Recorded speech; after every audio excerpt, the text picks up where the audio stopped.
In case of you consider the vertebrate organisms or even invertebrate organisms, most of these organisms are formed of 4 principal tissues.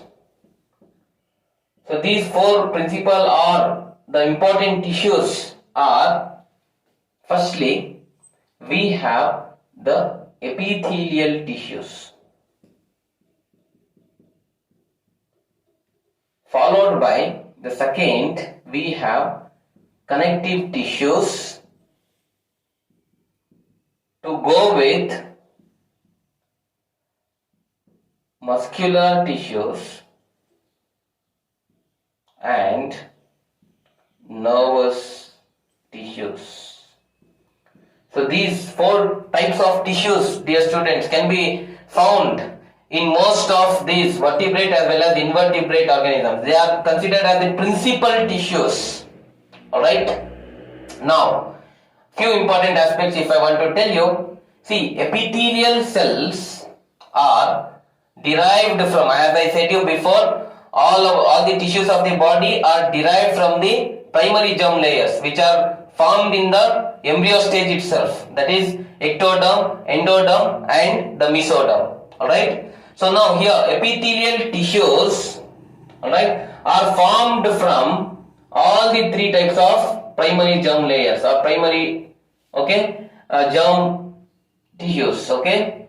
So we call that as ectoderm, mesoderm, endoderm. All these 3 layers are responsible for the formation of epithelial tissue. See, epithelial tissues are important for performing many functions in our body. They are important for protection, they are important for secretion, they are important for absorption, and they are also important for excretion and also perform reproductive functions. Okay, let me list here. Okay, the important ones. Okay, they help in protection, secretion and also excretion as well. They also participate in reproduction. I get you a point, dear students. Absorption. So these are the major functions which are performed by epithelial tissues. Anyway, we are going to discuss many more. So these are the major among them. And when you consider the connective tissues, see, these are of course very important. I will tell you why. Okay. See, connective tissues as well as the muscular tissues, are considered as very important because connective tissues help in joining many different body parts. For example, if we need a connection between bone to bone or bone to muscle, we need connective tissues. And let me tell you that the muscular tissues are important for the movement of the body parts. Movement of the body parts is muscular tissues. Connection of the body parts is connective tissues. Connective tissues, in fact, we can say they help in attachment, support, protection as well. Okay. See, connective tissues perform attachment, support. They also help in storage also, dear students. Storage as well as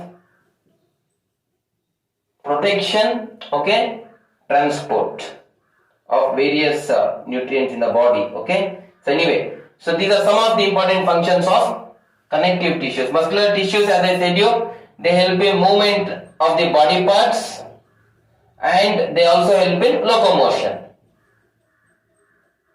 And both these tissues, that is connective tissues and muscular tissues, are derived from the middle mesoderm. Only here one layer is responsible for the formation of connective tissues as well as the muscular tissues. Moving on to the nervous tissue. See, nervous tissue, okay, let me tell you first from what type of germ layer it is formed of. Okay, so that is outer ectoderm. This is the only layer which helps in the formation of nervous tissue. Nervous tissue, as we all know, it helps in control and coordination.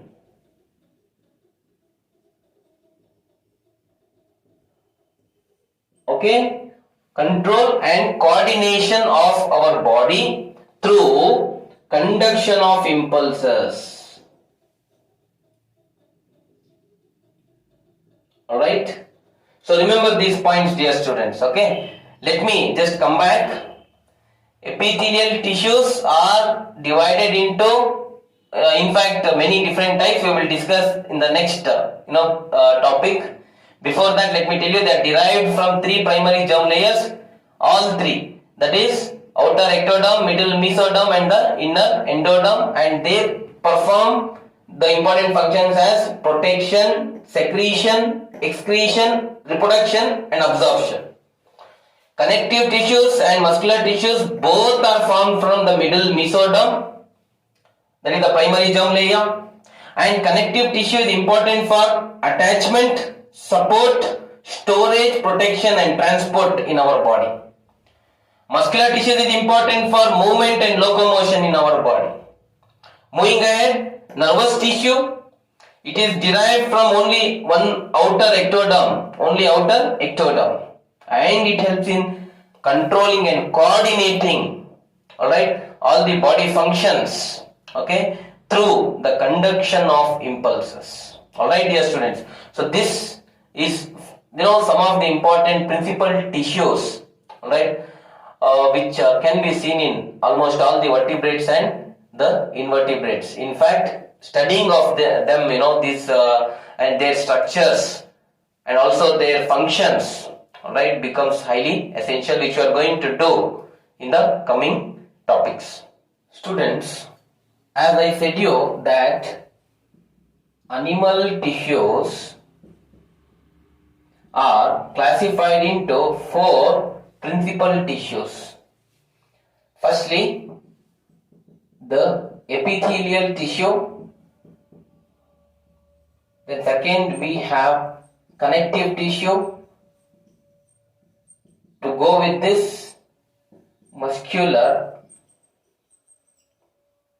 and finally we have the nervous tissue. Alright, so these are the four principal tissues which we can find in the animals. So which already I have told you, so from which layers they are derived also I have told you anyway. See, epithelial tissue, okay, connective tissue, muscular tissue and nervous tissue. These four tissues you need to remember. Dear students, so let us go with the first type of tissue, that is the epithelial tissue. Here, let me tell you first and foremost what you need to remember about this epithelial tissue is that, epithelial tissue is a plural term.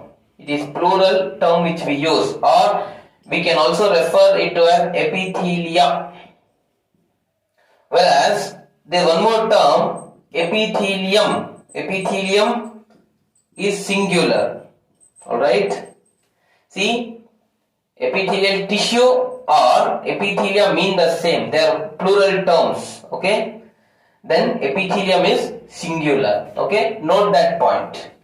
And the tissue that covers outside the body, okay, firstly you remember the tissue that covers outside the body, first point, alright, I will come to that. Secondly, which lines the, alright, internal, okay, organs, and it also lines the internal, body cavities.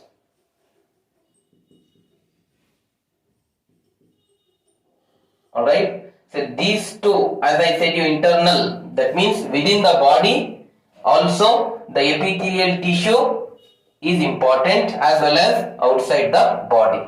So the tissue which lines outside the body and which lines the organs and the body cavities is referred to as the epithelial tissue.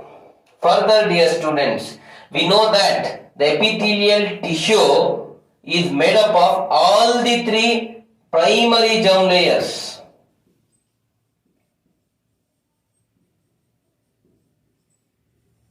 So which are those three primary germ layers which the epithelial tissue is made up of? Firstly, we have outer ectoderm.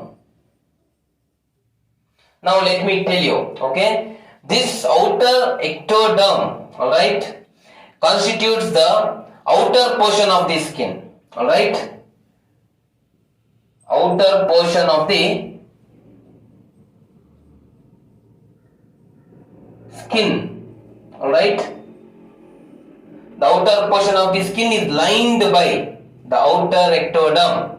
Remember, as I said you, all three primary germ layers it is made up of. See, I have just discussed about the ectoderm now. Secondly, we have middle mesoderm, right? Now this is, again, it is very important to understand that it is lining the inner surfaces of body cavities.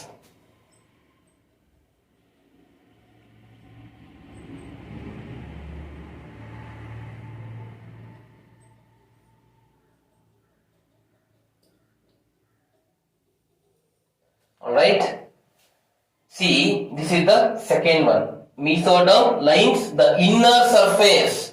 We have body cavities, and the body cavities inner surface is lined by the middle mesoderm. And then further we have, okay, inner endoderm. This helps in the formation of, alright, again it's very important to understand that we have inner surface of digestive tracts,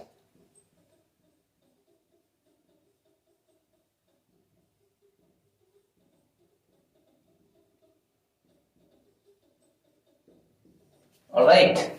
So the inner surface of digestive tracts are lined by the primary germ layer, which is inner endoderm. That's why I am saying that all the three primary germ layers are essential for the formation of outer portion of the skin, or they, in fact, they are the outer portion of the skin is lined by, alright, the outer ectoderm, okay, the epithelium which is derived from this, and the epithelium derived from mesoderm lines the inner surface of body cavities. The epithelium, which is derived from inner endoderm lines the inner surface of digestive tracts. Anyway, remember, these are the important aspects, we cannot neglect these aspects, dear students. So, as you can see, so this is the different types of epithelial tissues we can find, okay.